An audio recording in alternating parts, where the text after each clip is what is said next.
নমস্কার বন্ধুরা, অরুণের গল্পকথা চ্যানেলে আমি অরুণ আবারও চলে এলাম আপনাদের জন্য তারানাথ তান্ত্রিক ফ্যান ফিকশনের নতুন একটি গল্প নিয়ে। তবে গল্পে প্রবেশ করার আগে আমাদের চ্যানেলের সমস্ত শ্রোতা বন্ধুদেরকে জানাই অনেক অনেক অভিনন্দন ও আন্তরিক ভালোবাসা। আর এই গল্পটি যদি ভালো লেগে থাকে তাহলে একটি লাইক ও কমেন্ট বক্সে আপনার মতামত জানাবেন। আর হ্যাঁ, আমাদের অরুণের গল্পকথা চ্যানেলটি সাবস্ক্রাইব করতে ভুলবেন না।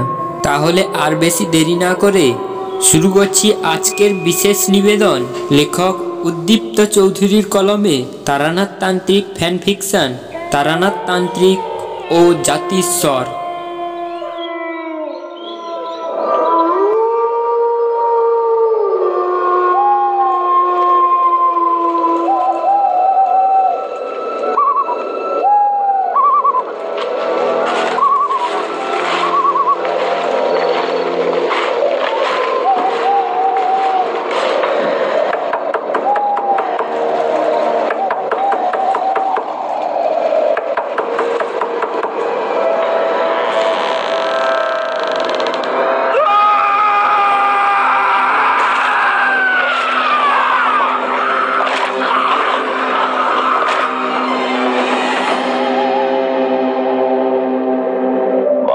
রাতের গল্প।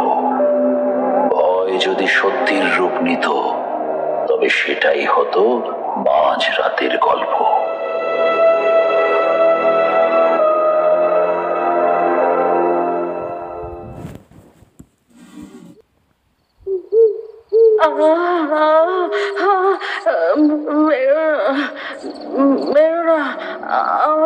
কৃষ্ণ বর্ণের এক রাশ ধোঁয়া ধীরে ধীরে জমাট বাঁধছে।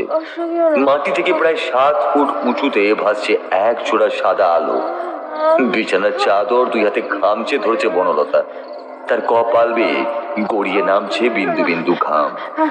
ওভাবে কষ্ট দিও না, কষ্ট দিও না। আবার খানিকক্ষণ সব চুপ। দেওয়াল জুড়ে একটা কালো টিকটিকি অদ্ভুত অথচ ভয়াবহ সুরে টিক টিক করতে করতে ওই ধোঁয়াটে অস্বচ্ছ অবয়বের মধ্যে দিয়ে একটা আরশোলা মুখে নিয়ে ধীর পায়ে কোথায় যেন চলে গেল। এও যে প্রকৃতির এক আদিম রূপ, খাদ্য আর খাদকের সংবর্ত ক্রিয়া। আগুন, আগুন, চারদিকে আগুন, আগুন, বাঁচাও, বাঁচাও, কেউ নেই, কেউ নেই, আমাকে বাঁচাও, কে কোথায় আছো, আমাকে বাঁচাও। অস্ফুটে ঘুম ধরানো গলায় আবারও বলে উঠল বনলতা। বাইরে তখন ঝিরিঝিরি বৃষ্টি শুরু হয়েছে। থেকে থেকে কর্ণবিদারী বজ্রপাত আছড়ে পড়ছে মাটিতে। কালো ধোঁয়াটে অবয়বটা ধীরে ধীরে মনুষ্য আকৃতি ধারণ করছে। তার একরাশ খোলা চুল বাতাসে ভাসছে। তার কালো পায়ের পাতা দুটো বাতাসে ভাসতে ভাসতে ধীরে ধীরে বনলতার দিকে এগিয়ে আসছে।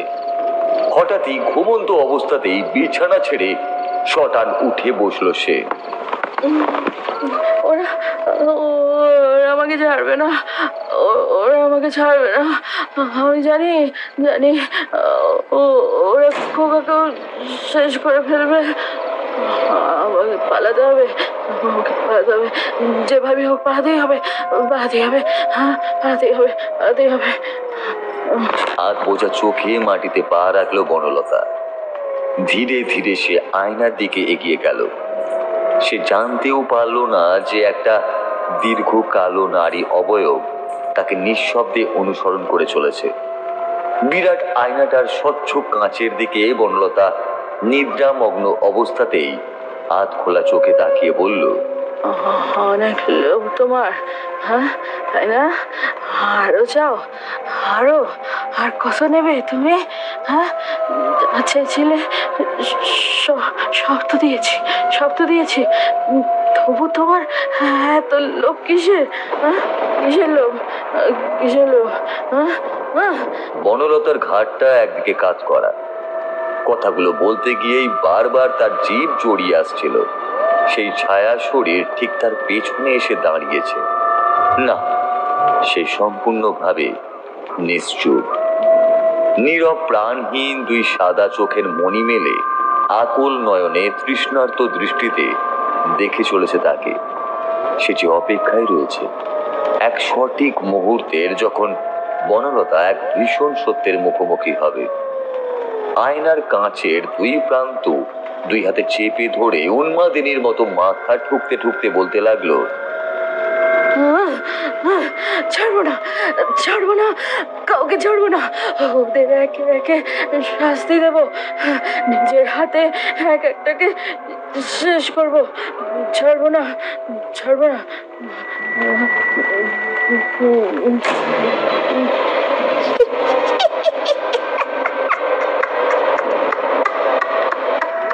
ঠিক এটাই চাই বনলতা। অমানিসার কালো মেঘ চিরে বিধ্বংসী বজ্র ওদের শরীরে পড়ুক। আমিও মুক্তি চাই, তুমিও মুক্তি পাবে। ও আজও তোমার অপেক্ষায়। শুনতে পাচ্ছ, শুনতে পাচ্ছ তার কান্না? থেমে গেল বনলতা। না, ঘুম তার তখনও ভাঙেনি। সে কিছুই দেখতে পাচ্ছে না। তার দৃশ্যপটে দাউ দাউ করে জ্বলে চলেছে আগুন। দূর, বহু বহু ক্রোশ দূর থেকে ভেসে আসছে ও কার কান্না।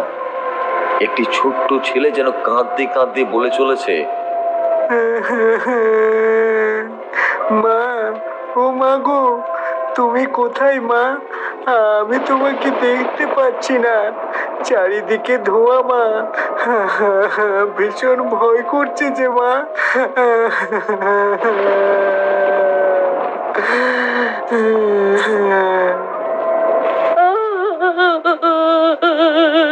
খোকা, খোকা, খোকা, আমি আসছি, আমি আসছি, আমি আসছি খোকা, আমি তোকে নিতে আসছি। ভয় পাবি না, ভয় পাবি না খোকা, আমি তোকে কিচ্ছু হতে দেবো না, আমি তোকে কিচ্ছু হতে দেবো না। ভয় পাস না খোকা, ভয় পাস না। মা, মা, আমি পুড়ে যাচ্ছি, আমার সারা শরীর চলে যাচ্ছে মা, মা।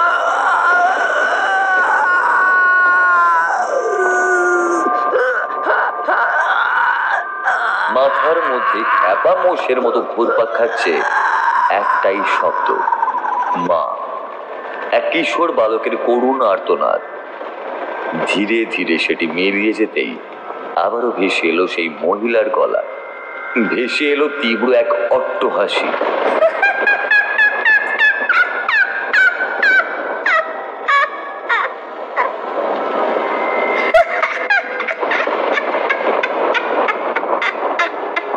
বনলতা, এই বনলতা, তোমায় তো যেতে হবে।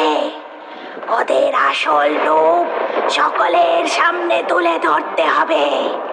পারবে না? বলো, পারবে না?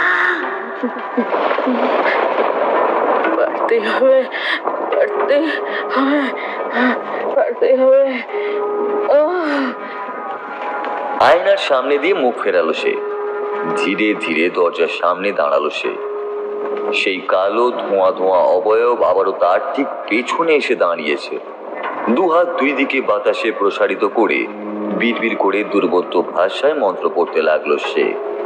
বাইরে থেকে জানালা দিয়ে ধেয়ে আসা তীব্র ঝোলো বাতাসের সাথে সাথেই মিশে যাচ্ছে সেই পৈশাচিক কণ্ঠের মন্ত্রোচ্চারণ।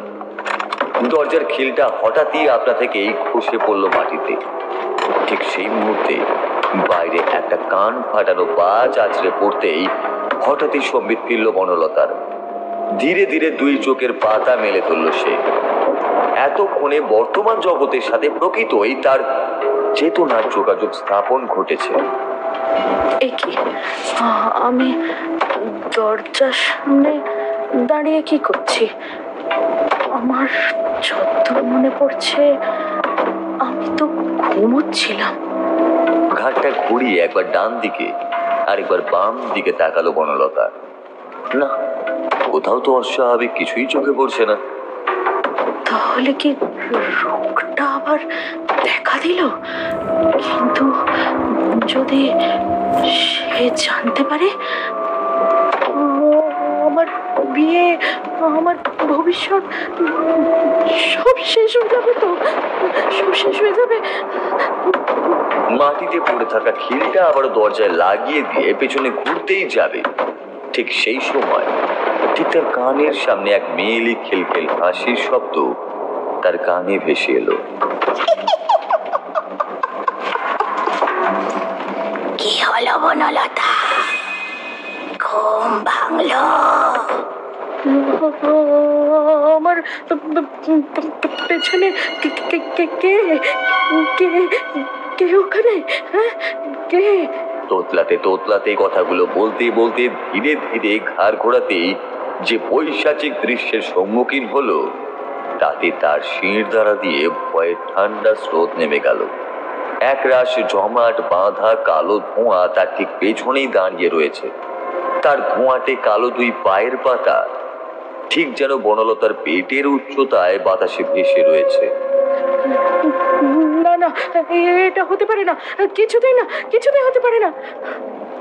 কি হতে পারে না বনলতা? তোমার স্বপ্নে দেখা সেই কালো নারী অবয়ব এখন তোমার চোখের সামনে দাঁড়িয়ে আছে। বুঝতে পারছো না এটা স্বপ্ন না বাস্তব, অলিক কল্পনা, নাকি ষোড়শী কিশোরীর দৃষ্টিভ্রম? আমি জানি না তুমি কে, কিন্তু আমাকে মেরো না, দয়া করো, আমাকে মেরো না। দয়া, দাক্ষিণ্য, বিশ্বাস,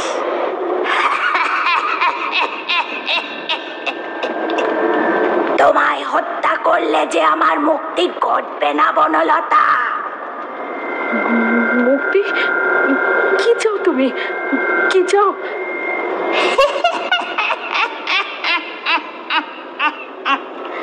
আমি কি চাই তুমি জানো না বুঝি? না, জানি না, কিছু জানি না। তুমি আমার ক্ষতি করতে চাও?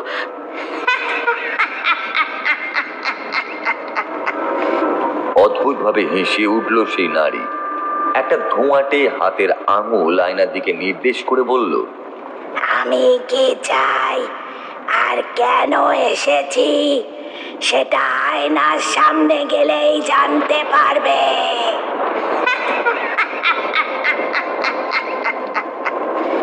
তার কথাটা শেষ হওয়ার সাথে সাথেই জানালার পাল্লা দুটো তীব্র বাতাসে বার কয়েক খুললো আর বন্ধ হলো।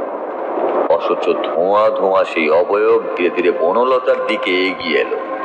বনলতার দুই সাদাটে চোখ জুড়ে ঠিকরে বেরিয়ে আসছে একজোড়া মায়াবী আলো। বাতাসে কান পাতলে শোনা যাচ্ছে কেউ যেন বিড় করে মন্ত্রপাঠ করে চলেছে। ধীরে ধীরে আবারও সেই আগের মতো কেমন যেন একটা ঘোরের মধ্যেই চলে যাচ্ছে বনলতা। না, তার মনের মধ্যে আর সেই ভয়ের লেশটুকু অনুভূত হচ্ছে না। মাথাটা কেমন হালকা হয়ে আসছে। মন্ত্রমুগ্ধ হয়ে ধীরে ধীরে সে আয়নার দিকে এগোতে লাগলো।